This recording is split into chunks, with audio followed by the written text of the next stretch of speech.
नमस्कार, मेरा नाम डॉक्टर लिपिका मेहता है। हाई ब्लड प्रेशर क्या है? क्या क्या रिस्क फैक्टर्स हैं जिसकी वजह से आपको हाई ब्लड प्रेशर हो जाता है? क्या नॉर्मल रेंज होती है? कुछ लोग बोलते हैं कि 120-80 होना चाहिए, कुछ लोग बोलते हैं 140 तक भी चलता है। तो क्या रेंज होनी चाहिए और कब आपको ट्रीटमेंट की ज़रूरत पड़ेगी? और आखिरी में हम इस वीडियो में ये भी जानेंगे कि क्या क्या लक्षण आपको देखने को मिलते हैं जब आपका ब्लड प्रेशर हाई होता है। अब वीडियो की शुरुआत करते हैं कि हाई ब्लड प्रेशर क्या है।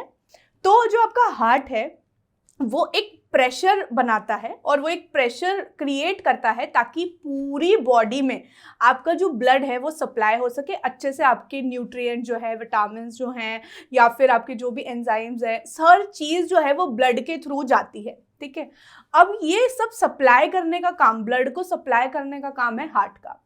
अब मान लीजिए किसी भी वजह से, किसी भी हार्ट के डिफेक्ट की वजह से या फिर कोई भी बहुत सारी प्रॉब्लम्स की वजह से, कोलेस्ट्रॉल बढ़ गया या वहाँ पर कोई क्लॉट लग गया आर्टरीज में, इसकी वजह से या कोई भी रीज़न हो सकता है, किसी भी रीज़न की वजह से अगर मान लीजिए हार्ट को जो प्रेशर है वो ज़्यादा लगाना पड़ रहा है, तो उसकी वजह से जो है आर्टरीज, मतलब जो आपकी खून की नलियाँ, जो आपका ब्लड जो है वो पूरी बॉडी में लेकर जा रही हैं हार्ट से, उसका प्रेशर जो है वो बढ़ जाता है क्योंकि हार्ट बहुत तेज़ी से ब्लड बाहर निकाल रहा है और इस वजह से उसका जो प्रेशर है वो बढ़ जाता है। जब आप बीपी चेक करते हैं तो देखा जाता है कि ब्लड प्रेशर बढ़ा हुआ आया है। अब एक छोटा सा एग्जाम्पल मैं हमेशा स्टूडेंट्स को समझाने के लिए लेती हूँ कि अगर मान लीजिए कहीं पर कोई भी ब्लॉकेज हो गई, ठीक है, आपके घरों में भी आप देखते होंगे कि कोई पाइपलाइन है, वहाँ पर ब्लॉकेज हो जाती है, तो हम बहुत तेज से पानी की बौछार डालते हैं या एकदम से तेज से प्रेशर लगाते हैं ताकि वो जो गंदगी है वो आगे की तरफ खिसक जाए। तो वैसे ही ये जो ब्लड प्रेशर है वो कब इंक्रीज होता है? जब या तो कोई जो पाइपलाइन है, मतलब जिन पाइप में ब्लड जा रहा है, उनमें कोई दिक्कत हो जाए या हार्ट में कुछ प्रॉब्लम हो जाए, इस वजह से जो ब्लड प्रेशर है वो बढ़ जाता है। अब हमको जानने की ज़रूरत है कि अगर आपका ब्लड प्रेशर 120-80 नहीं आ रहा, ठीक है, और लोग आपको कहने लगे हैं कि आपको हाई बीपी हो गया है, तो आज आपको समझने की ज़रूरत है कि कब आप कहेंगे कि आपको हाइपरटेंशन है। तो देखिए, कभी कभी कुछ एज की वजह से, कुछ जेंडर में, या फिर आप मान लीजिए अगर आप मोटे हैं या आपकी फिजिक बहुत ज़्यादा, आप अच्छे हेल्दी लाइफस्टाइल फॉलो करते हैं, तो पॉसिबल है कि अगर आप हेल्दी लाइफस्टाइल फोकस करते हैं, आप बहुत ज़्यादा एथलीट हैं, आप बहुत ज़्यादा भागते हैं, तो आपका जो ब्लड प्रेशर है वो कम भी रह सकता है। कभी कभी देखा जाता है कि कुछ क्लाइमेट की वजह से, कोई सर्दी गर्मी की वजह से भी, सर्दियों में अक्सर देखा जाता है कि जो ब्लड प्रेशर है वो ज़्यादा नापने पे आता है। कभी कभी हम देखते हैं कि हम बहुत दिनों से सोए नहीं हैं, स्ट्रेस में हैं, तो उस वजह से भी हमारा जो ब्लड प्रेशर है वो चेंजेस आ सकते हैं। अगर ये चेंजेस आ सकते हैं तो इसका मतलब ये तो नहीं है कि आपको हाइपरटेंशन है, नहीं, क्योंकि कभी कभी कुछ फिजियोलॉजिकल चेंजेस, जैसे कि आपकी बॉडी बिल्ड या फिर प्रेगनेंसी या फिर मैंने जो क्लाइमेट का बताया, इन सब चीज़ों की वजह से भी नॉर्मली ब्लड प्रेशर थोड़ा बहुत रेंज जो है वो शिफ्ट हो सकती है। कोई भी डॉक्टर आपको कभी भी ये नहीं बोलेगा कि आपका जो ब्लड प्रेशर है वो उतने ही अंकों में होना चाहिए, 120-80 नहीं, इसकी एक रेंज होती है, मतलब 10 ऊपर 10-20 की एक रेंज होती है। उसी के बाद हम बोल सकते हैं कि पेशेंट को हाइपरटेंशन है कि नहीं। अभी चलिए बात करते हैं कि कौन सी नॉर्मल वैल्यूज होती हैं।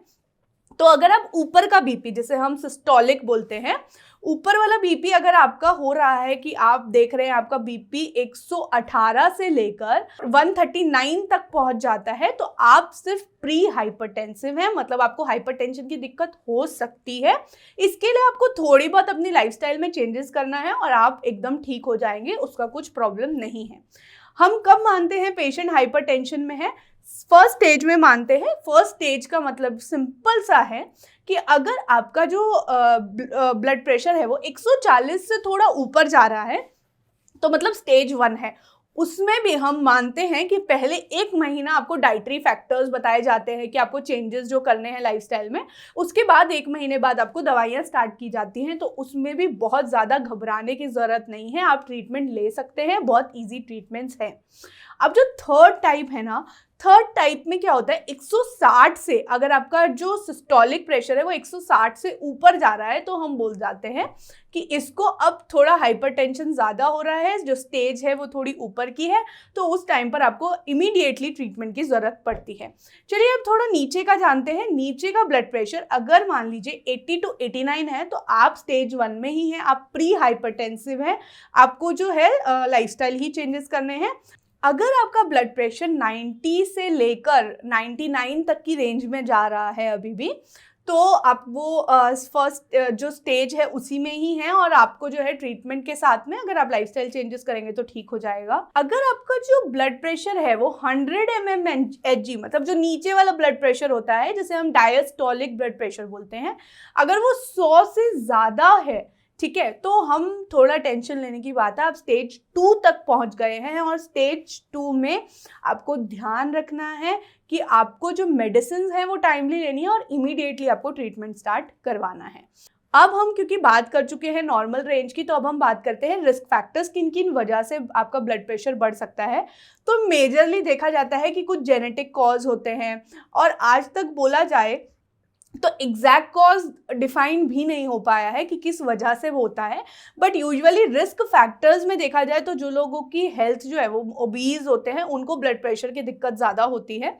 अक्सर देखा गया है कि सेडेंट्री लाइफस्टाइल जो लोग रखते हैं, ओबीज हैं या फिर जिनकी जेनेटिक हिस्ट्री है या एज के हिसाब से आपका जो ब्लड प्रेशर है वो थोड़ा इंक्रीज हो जाता है। कुछ लोगों में बहुत ज़्यादा अल्कोहल लेने की वजह से या स्मोकिंग करने की वजह से आपको जो है ब्लड प्रेशर मतलब हाई ब्लड प्रेशर की जो दिक्कत है वो बढ़ जाती है।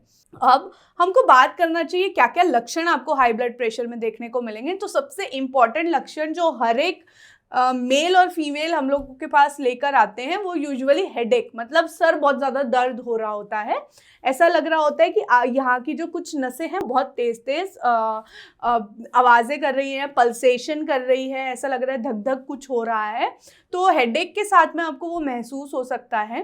अच्छा, मेरे को काफ़ी लोग जो हैं, मैं आप लोगों को ये भी इन्फॉर्म करना चाहती हूँ कि हर बार ब्लड प्रेशर का कुछ ना कुछ सिम्टम नहीं आता। हाइपरटेंशन मतलब हाई ब्लड प्रेशर कई बार विदाउट सिम्टम्स भी होता है, तो आपको रेगुलरली हेल्थ चेकअप ज़रूर कराना चाहिए ताकि आपको पता लगे कि आपको हाइपरटेंशन की दिक्कत तो नहीं आ गई है। अब आपको ध्यान रखना है कि एक तो डिजीनेस मतलब कुछ ऐसा लग रहा है एबनॉर्मल है, मुझे चक्कर जैसे आ रहे हैं, कभी कभी कुछ लोगों को उल्टी जैसा महसूस होता है। कुछ फीमेल्स में अक्सर देखा जाता है कि उल्टी और सरदर्द के साथ जो है वो लक्षण आने लग जाते हैं।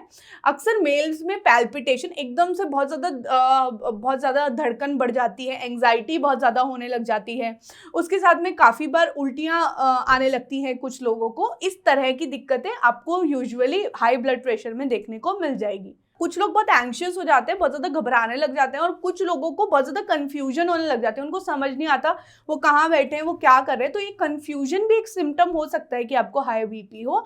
साथ में काफ़ी बार ऐसा भी देखा गया है कि कानों में डिजीनेस या रिंगिंग इन द ईयर्स, कानों में कुछ बजने लग जाता है या विजलिंग साउंड्स आप देखते होंगे, आप महसूस करते होंगे कि हाई ब्लड प्रेशर जब भी आपका हो जाता है ना तो कानों में कुछ सन्नाहट जैसी आवाज़ें जो है वो सुनने को मिलती हैं। कुछ लोगों को क्या होता है कि उनकी जो पल्स है, पल्स रेट जब वो चेक करते हैं तो पता लगता है कि उनकी हार्ट रेट या पल्स रेट बहुत ज़्यादा बढ़ जाती है और वो जब अपना हाथ रखते हैं हार्ट पर तो उनको महसूस होता है कि कुछ बहुत तेज तेज पंप हो रहा है।